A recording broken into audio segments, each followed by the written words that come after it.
Togo. Des milliers de personnes ont à nouveau défilé mercredi dans les rues de Lomé. Cette nouvelle manifestation intervient au lendemain d'un début de consultation avec les différents partis politiques.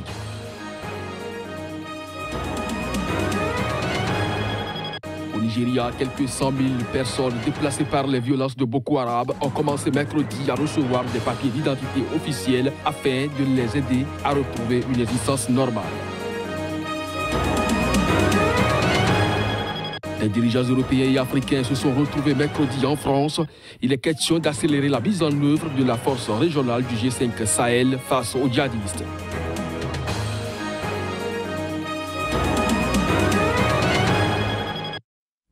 Bonjour à chacun, bonjour à tous et merci de prendre le rendez-vous de cette session d'information sur Sika. Nouveau revers judiciaire en Afrique du Sud pour le président Jacob Zuma. L'homme est empêtré dans une longue série de scandales.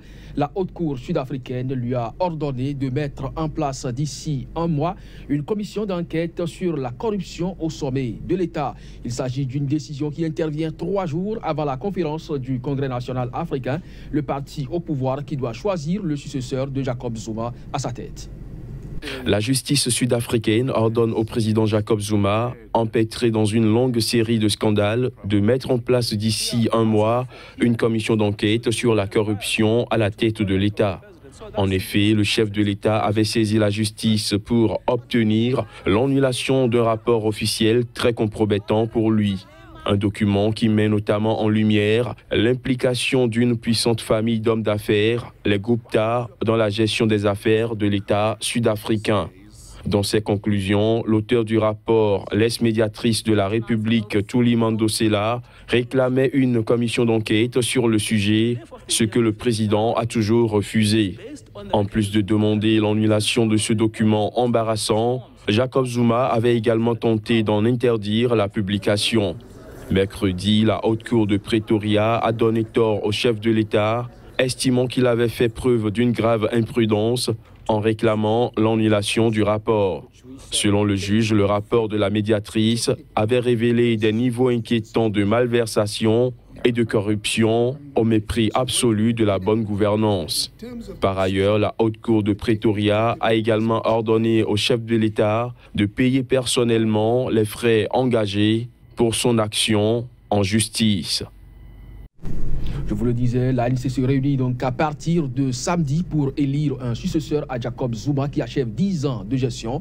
Cette conférence dite élective se déroule dans un climat de vive tension. Frank Chikane, l'un des anciens du Congrès national africain, estime que si la clique dominante reste en place après cette conférence, il n'y a plus d'ANC. On le suit. Je pense que nous avons fait une erreur. Nous pensions que les membres de l'ANC étaient des anges, qu'ils étaient extraordinaires, qu'ils faisaient des sacrifices. Ils étaient prêts à mourir.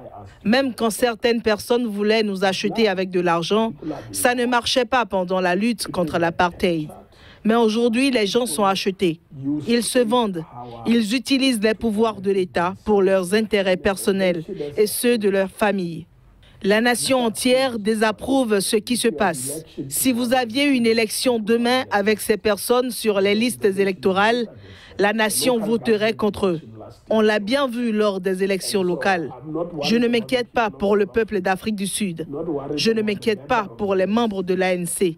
Je m'inquiète pour les délégations qui risquent de se faire intercepter en chemin pour la conférence. Si la clique dominante reste en place, après cette conférence, il n'y a plus d'ANC. Et là, je m'en lave les mains. Il n'y aura plus d'ANC.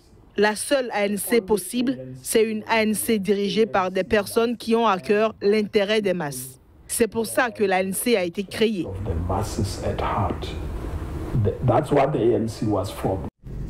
Accélérer la mise en œuvre de la force régionale du G5 Sahel face aux djihadistes. C'est bien l'objectif de la réunion des dirigeants européens et africains mercredi en France. Un sujet d'intérêt commun vu que l'insécurité gagne du terrain dans cette zone aux portes de l'Europe. Le Mali, le Niger, le Burkina, le Tchad et la Mauritanie, constituant les pays du Sahel, ont répondu à l'appel de la France.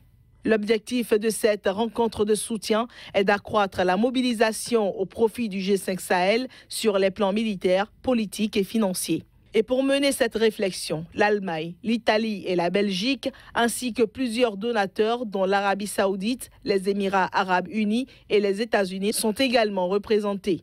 Ma préoccupation essentielle aujourd'hui, c'est qu'il nous faut gagner cette bataille contre le terrorisme et le djihadisme terroriste. Il nous faut gagner la guerre contre le terrorisme dans la zone sahélo-saharienne. Or, elle bat son plein. Il y a des attaques chaque jour, il y a des États qui sont aujourd'hui menacés et il y a une réelle présence de ces terroristes. Et donc on veut intensifier l'effort avec cette forme nouvelle, en partenariat justement avec l'Union africaine et les États africains présents. En ce qui nous concerne au G5 Sahel, nous sommes conscients que le temps nous est compté.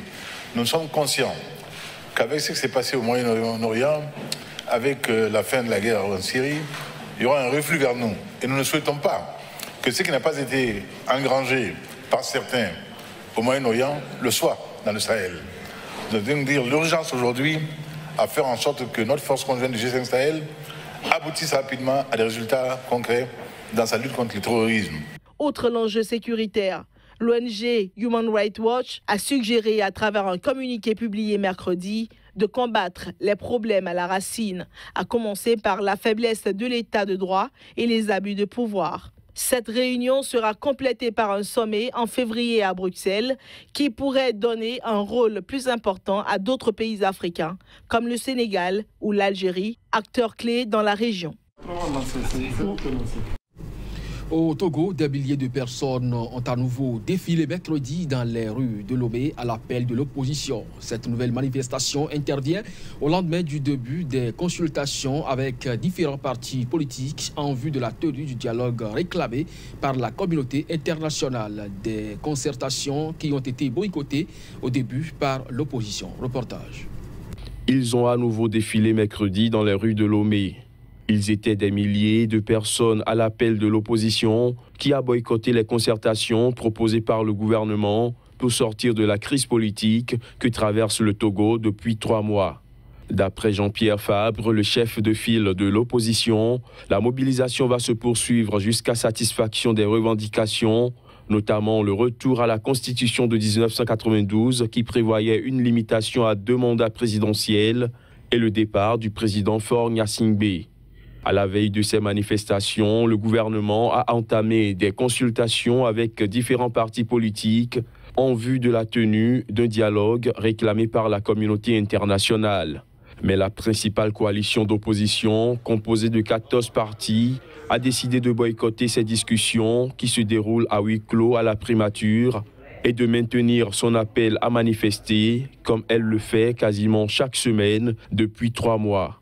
Elle reproche notamment au gouvernement de vouloir être juge et partie en organisant des rencontres alors que plusieurs médiations internationales sont parallèlement en cours, notamment via les présidents ghanéens Nana Akufo-Addo et guinéens Alpha Condé.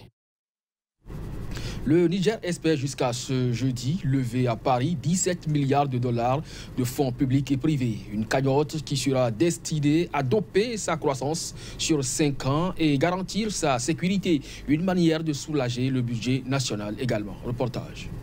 Présentation du plan de développement économique et social du Niger pour les années 2017 à 2021. Les autorités nigériennes s'adonnent à l'exercice lors de la conférence pour la renaissance économique. Cette dernière s'est tenue mercredi dans la capitale française et elle sera suivie d'un forum prévu ce jeudi avec des investisseurs privés. Les autorités soutiennent que cette stratégie de développement pourra conduire le Niger à avoir en 5 ans une croissance soutenue de 7% en moyenne. Pour atteindre cet exploit, le pays compte sur la transformation du monde rural et la contribution du secteur privé qui doit jouer son rôle de moteur de développement à travers des investissements massifs.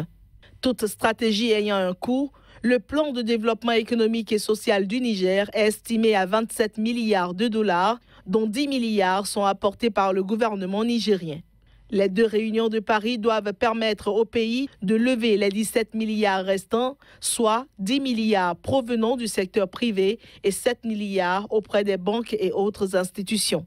Déjà, le secteur privé nigérien s'est engagé à apporter $1 milliard additionnels. La réunion de ce jeudi avec les investisseurs privés est l'occasion de présenter toutes les opportunités qu'offre le Niger en matière d'investissement. Du Niger, rendons-nous au Nigeria où quelques 100 000 personnes déplacées par les violences du groupe djihadiste Boko Haram ont commencé mercredi à recevoir des papiers d'identité officiels afin de les aider à retrouver une existence normale dans le nord-est du pays. Ce programme, mis en place par les Nations Unies avec les autorités nigérianes et qui devrait s'étendre à tout le nord-est du pays, vise prioritairement l'État de Borno, épicentre de l'insurrection armée de Boko Haram. Le Haut Commissariat aux réfugiés HCR a commencé à enregistrer dans la matinée de mercredi les déplacés du camp de Dalori à la sortie de Maïdougouri, la capitale de l'État du Borno, berceau de Boko Haram. Pour l'instant, l'organe onusien se contente d'enregistrer leurs données, leur remettant un certificat d'identification temporaire en attendant la production de leur carte d'identité d'ici la semaine prochaine. Environ 1,8 million de personnes vivent actuellement dans des camps de déplacés ou sont accueillis par des proches dans les États les plus touchés que sont Borno, Yobe et Adamawa. Mais l'État de Borno, épicentre du conflit, est prioritairement visé par le programme mis en place par les Nations Unies avec les autorités nigérianes et les chefs de communautés déplacés. Il devrait ensuite s'étendre à tout le nord-est du Nigeria. Selon le HCR, 90% des personnes déplacées vivant dans le Borno n'ont pas de papiers attestant de leur identité. Ces papiers devraient donc les aider à retrouver une existence normale. L'absence de papiers d'identité rend les civils encore plus vulnérables. Une déplacée a ainsi été abattue récemment par un soldat qui l'avait prise pour une kamikaze sur le point de commettre un attentat suicide. Obtention mercredi de la prolongation pendant 1 an de la loi martiale décrétée dans le sud des Philippines. Ainsi en a décidé le président Rodrigo Duterte, une décision qui vise les rébellions communistes et islamistes, le Congrès balayant les craintes relatives aux droits de l'homme. Reportage. Que du confort pour le président Rodrigo Duterte. Le Sénat et la Chambre des représentants des Philippines ont autorisé le chef de l'État à maintenir jusqu'au 31 décembre 2018 ce régime d'exception de la loi martiale sur l'île de Mindanao. En effet, Duterte avait imposé la loi martiale et suspendu les privilèges de la garantie contre les arrestations arbitraires en mai dernier. C'était dans la foulée d'un soulèvement de djihadistes se réclamant du groupe État islamique à Marawi. Des centaines de combattants islamistes avaient pris le contrôle de quartiers entiers de cette agglomération. Pour venir à bout de cette insurrection, il aura fallu 5 mois aux forces philippines soutenues par les États-Unis. C'était au terme d'une opération militaire qui a dévasté des quartiers entiers de Marawi. Plus d'1 millier de personnes ont péri dans ce massacre. En octobre, Marawi avait été déclaré libéré. Mais les autorités mettent en garde contre le fait que des combattants islamistes soient parvenus à s'échapper et à se regrouper ailleurs. Au départ, la loi martiale avait été décrétée pour 60 jours, mais les parlementaires ont validé en juillet sa prolongation jusqu'à la fin de l'année. L'opposition philippine y voit un outil de répression qui conduit à la dictature et se demande s'il ne s'agit pas d'un préalable avant une extension de la loi martiale à tout le pays. Voilà, c'est cette information aux Philippines que nous refermons cette édition. Merci à vous de nous avoir suivis. L'information revient sur Sika et restez donc câblés.